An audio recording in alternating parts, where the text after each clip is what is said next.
Today we're going to be talking about how short is too short when you're talking about a 5.56 barrel. Now some of you may recognize this sort of setup. We were testing out this Advantage Arms, well, I almost said muzzle brake, but it's actually a suppressor that has to have a stamp on it. Not really sure it suppresses, but there was no, barrel limitation on it, so we put it on this short 4 3/4 inch barrel. There's a lot of comments about it, funny ones like, hey, it's keyholing before it even gets out of the barrel. It's like, nah, come on, I've hit stuff with it. But honestly, I've never tried to use it, so let's see if this little sub 5-inch barrel performs today. And quick shout out to our sponsor, which is G-Code. I have their Synchron on today and my Canik Mete Prime. The Synchron's holster bridge mount provides a secure, stable, low profile carry that moves with you.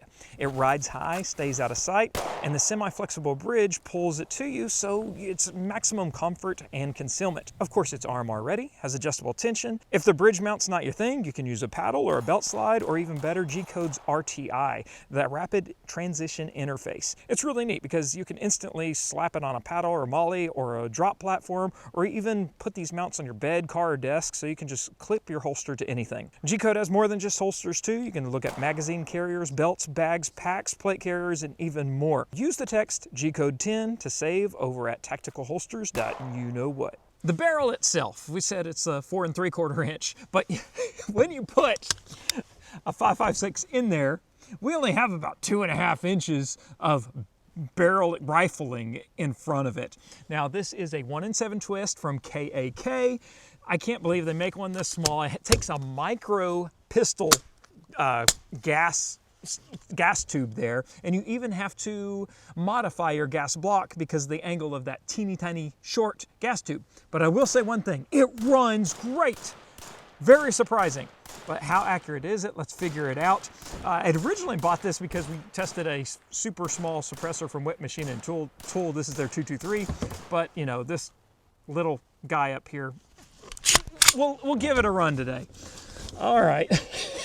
It's so weird looking through a Night Force at 25 yards. We're just gonna start there because we gotta make sure we're on paper. All right, let's do 5 shots.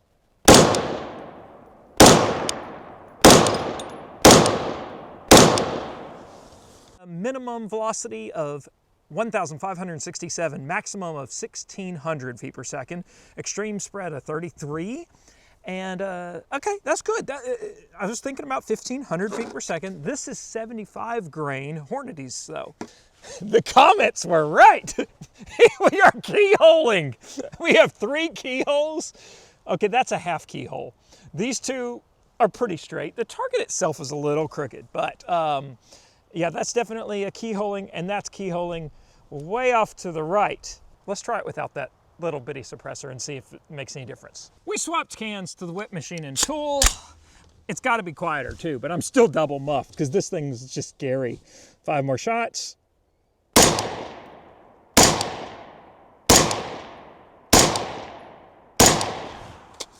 I am now hitting the black, so that's good. Our average is still 1536, which is kind of slow for a 5.56.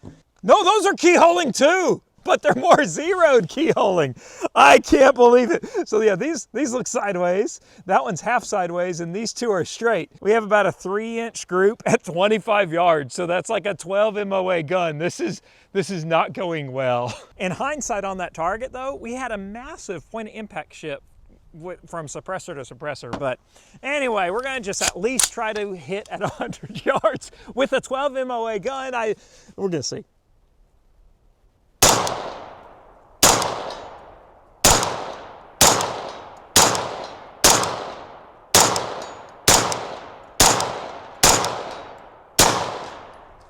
%60 accuracy, meh, but we did hit some. But okay. So we have velocity, we have crappy accuracy. Let's see about ballistically what this thing will do. So we have a 10% gel block from Clear Ballistics, good stuff. We have 55 grain VMAX. This is what I use for hog hunting. So I figured let's see what it does out of a 4 3/4 inch barrel, and then we'll compare it to a longer barrel. Oh, it's a good shot. Did it go all the way through? It did not. This doesn't look bad. Okay, that VMAX did its job and it expanded well. And if this was a hog, that actually wouldn't be too shabby. We've got the polymer up here. We've got it looks like just a nice spiral. This is almost like picture perfect. So this is my lightweight hunting rig that I use with my kids. Okay, it's lighter weight. That's Innovative Arms suppressor, their Grunt. Then we have a Faxon 18-inch barrel, rifle speed system, and the DNT, day, night, and thermal. So you can see how I'm aiming. And it's got a rangefinder, so it told me my hold is about 5 mils. Okay, it went in. We have a lot more fragmentation. In fact, so much fragmentation, that lead, we have lead pieces going in everywhere. So I would not recommend this if you're going to eat a hog, where you're going to have pieces of lead in all your meat. We actually got less penetration because we transferred more energy up front. So from the 1 to 4-inch range, just very nasty cavitation, because VMAX is made to explode in varmints. So it's doing its job. And then our lead core ended up here with the 18-inch barrel. With the 4.5-inch barrel, it ended up right there. Isn't that interesting? So this is my 22 Win Mag from Chipman. This is the M422. I've got a full video on it. We are suppressed with the Griffin Armament Checkmate HD. Does a great job. And you can save 15% with code TOPSHOT15 over at Griffin Armament, where you have 30 grain that's trucking along at 2,200 feet per second. I think I saw a spark. This is neat because it's kind of just a mini-me of what happened earlier in a stair step. Maximum penetration with the shortest barrel, and maximum carnage with the 18-inch. And we have mini carnage and mini, penetration with the 22 Win Mag. So kind of expected, but I guess what comes out of all this, that 55 grain VMAX out of the 4.5-inch barrel, 4 3/4-inch barrel, really did a number. I'm impressed. Now that we have all this done though, let's try to catch a keyhole round. We'll just put a couple of rounds of that 75 grain into it and see if we can catch a bullet sideways.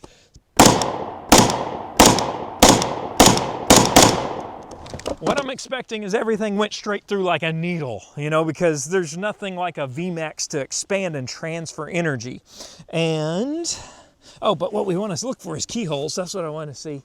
Okay, we got pinprick, pinprick, pinprick. I tell you what, that one was going sideways. It's a long cut. And that one was as well. And then, look at this. We have a black streak. We have just a tiny gouge in the table. Tore our cardboard up. Oh, it went right here. And then it went in and up and out and through. And so that's what we're getting out of all of them. It's neat. It has a tumble effect, kind of like that Fort Scott ammo. It looks like it's tumbling inside of it to make cuts instead of like a needle, instead of a spiral. It's doing a tumble, and every one of them headed out of the block. While my $99 KAK barrel didn't have the accuracy wanted, this Maxim PDX is a different story, and 5.5-inch barrel. So maybe that's the magic number. We just needed 3/4 of an inch more. Integrally suppressed. We're gonna start at 100 yards here, see if we can hit some.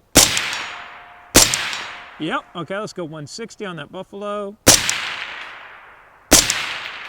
Okay, we couldn't do that with that other rifle. All the way out there, 261 yards. Let's go about right.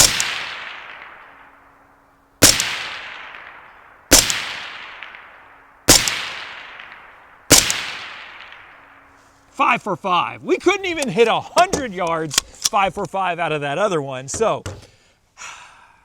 you can get the quality with a shorter barrel. Guys, leave in the comments, what is the shortest barrel you'll run a 5.56 on?